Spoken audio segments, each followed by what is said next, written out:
Scorpio, I'll be doing my regular weekly 3-card tarot reading. And then I'll be doing a combination card and astrology dice reading. Now the cards aren't in any particular order, like past, present, and future. And the astrology dice represent the zodiac signs, the planets or lunar nodes, and the houses. And the cards you received this week is the World, the King of Swords, and the Queen of Cups. My goodness. The Queen of Cups and the King of Swords are dipolar opposites. The Queen is about emotions and love, and the King is about intellect and logic.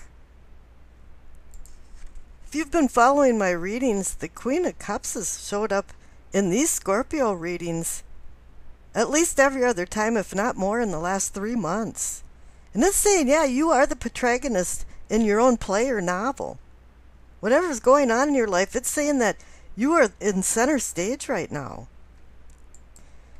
The Queen is here to accentuate and ameliorate relationships, love, affection. And she has you wearing your emotions on your sleeve. This is about making decisions from the heart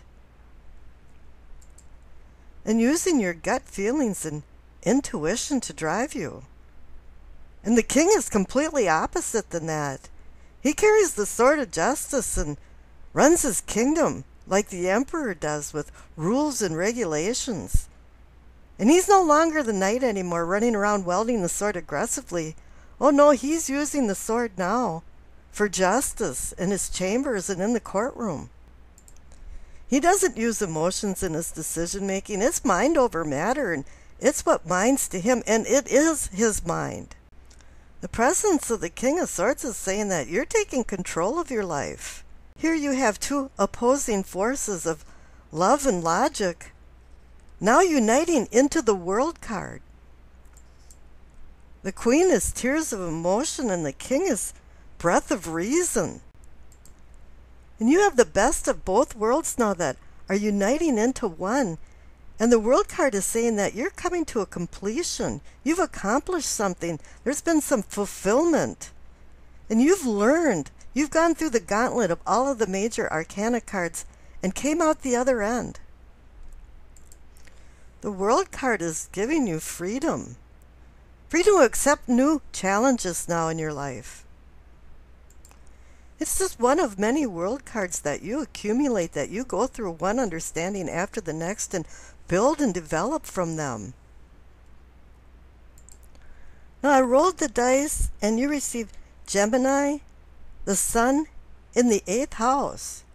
Now the 8th house is the house of Scorpio. You're at home here. You're at home with the Queen. The Queen is right above the 8th house die.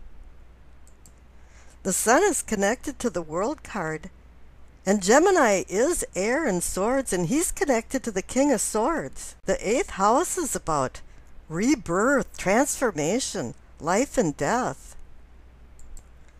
And this bodes well with the presence of the World card, because it's saying, yeah, you're done. You've completed a cycle, and now there's a new beginning coming up and new challenges coming down the pike. And here the Queen of Cups is guiding you along with your emotions, while the King is being a straight thinker and taking control for this new voyage. And you went around the world with new experiences. This is like the Star Trek thing where no man has gone before. Well, they have anyway, but these are new doors opening, attunements, synergism. And I don't think Scorpios have felt that way for a very long time. It's like Scorpios are tuning their engine up and putting new spark plugs in. So things are coming into harmony in their life, because I see really good things coming in the future. Now the Sun in Gemini has you thinking rather than doing, and that could be because of the presence of the King of Swords. Words easily come to you, but subjects might meander around this week. Gemini is personified by the King of Swords, and it is saying mind over matter. And you'll be working your mind over and over again with new notions, with new ideas that might even use some emotions in the backdrop at the same time. because the Queen of Cups is actually reminding you that emotions can be a pertinent part of your life, of your decision making, of your whole well-rounded person. And I find it interesting that the Queen is facing to the back of the King of Swords, and the King of Swords is facing the World card. They seem to be all on the same sheet of music. Each is connected to the other, but both the Queen and the King are plugged into the World card. But if you're only using your mind with the King of Swords, you're going to become restless and itching for some kind of changes. Gemini is the twins, and there's two sides to every story, and you might show two different faces this week to different people and be a chameleon of some sort, because you do have the emotions and logic together. But you might tend towards a little more logic with the King and the Gemini aspect there. So the Queen is warning you to keep your intuition antenna up for messages. Now the Sun in the 8th house creates a new self through transformation. Lead, follow, or get out of the way is the way things are growing, developing, and if not, they're stagnating. Intensity is like an addiction for you, and you're going to be probing into the depths of things for new understanding and exploring for secrets that you didn't even know existed.